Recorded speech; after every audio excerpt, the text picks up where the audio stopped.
Why do you keep chasing someone who treats your heart like it's worthless? But here's what's really messed up, and this is something most guys never realize until it's too late. The reason you can't let go has nothing to do with her at all. There's actually a psychological trap that's keeping you stuck, and once I explain what it is, you'll understand why every relationship expert gets this completely wrong.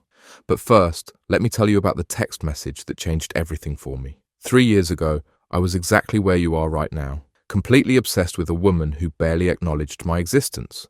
I'd send her these long, thoughtful messages, and she'd respond with one word. Cool, yeah, K. And somehow, I convinced myself that meant something. Then one day, she sent me a text at 2 a.m., just 3 words. Hey, you up? And I felt this rush of excitement because finally, she was reaching out to me. I responded immediately. We texted for maybe 10 minutes before she went silent again. But those 10 minutes felt like validation, like proof that I mattered to her. What I didn't realize was that I had just experienced the most dangerous form of psychological manipulation, and she wasn't even doing it on purpose. But I'll explain exactly what happened in a minute, because understanding this mechanism is the key to breaking free. And trust me, once you see it, you can never unsee it. See, most advice about emotional detachment focuses on the wrong thing entirely. They tell you to work on yourself, or find new hobbies, or focus on your career. That's not wrong, but it's missing the real problem.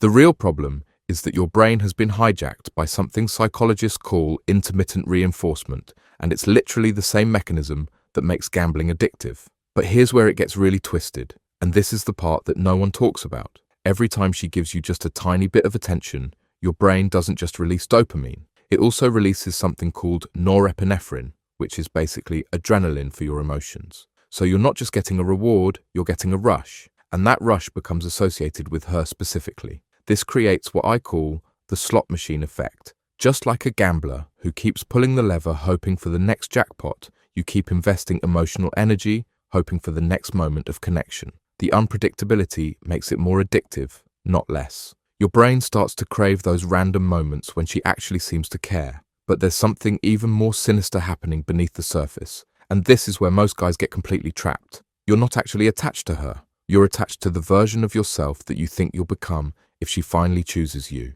Think about it. In your mind, if you could just make her see your worth, what would that prove about you? It would prove you're desirable. It would prove you're valuable. It would prove you're enough. But here's the brutal truth, and this might sting. You've essentially made her the judge of your own self-worth.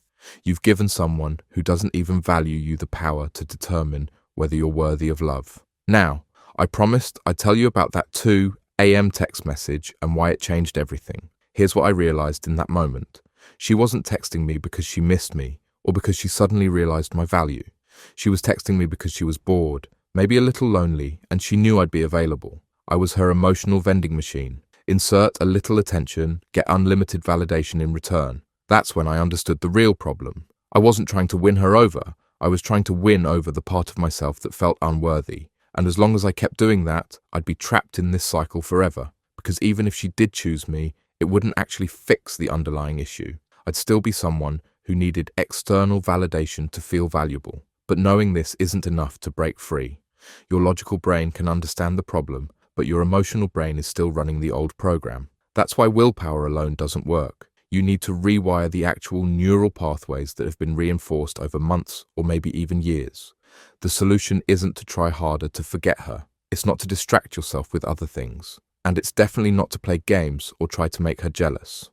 The real solution is something I call strategic emotional starvation. And it works by cutting off the very thing that's feeding your attachment. Remember how I said intermittent reinforcement was like a slot machine? Well, what happens when you remove the slot machine entirely? At first, you feel withdrawal. You want to pull that lever. Your brain craves those random rewards. But eventually, when there's no possibility of a reward, the craving dies. But here's the crucial part. And this is where most guys mess it up. You can't just cut off contact and hope the feelings fade. You have to actively redirect that emotional energy somewhere else. And not just anywhere. It has to go towards something that gives you consistent, reliable validation. Something that reminds you of your worth every single day. This is why the gym works for some guys, or learning a new skill, or building a business. Not because it distracts you from her, but because it gives you a new source of self-worth that doesn't depend on anyone else's approval. Every time you hit a new personal record, or master a difficult concept, or achieve a goal you set for yourself, you're proving to your brain that you have value independent of her opinion. But there's still one more piece to this puzzle, and it's the most important one. You have to grieve the fantasy. Most guys skip this step, and that's why they end up repeating the same pattern with the next woman. You're not just attached to her, you're attached to the story you created about what your life would be like if she loved you back. That story has to die, not because it was wrong to want love, but because it was built on a foundation of your own perceived inadequacy. The version of you that needed her validation to feel complete has to be laid to rest. Only then can you build a new identity based on your own inherent worth. And here's what happens when you do this work. Really do it, not just go through the motions. You start to see her clearly for the first time. Not as this goddess who holds the key to your happiness, but as a regular person who simply isn't compatible with what you need.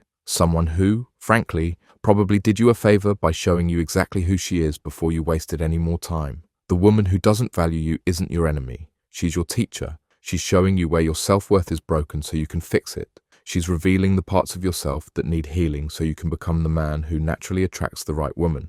Someone who sees your value without you having to prove it. True emotional detachment isn't about becoming cold or indifferent. It's about becoming selective. It's about choosing to invest your heart only in people who invest back. It's about recognizing that your love is a gift, not a bargaining chip.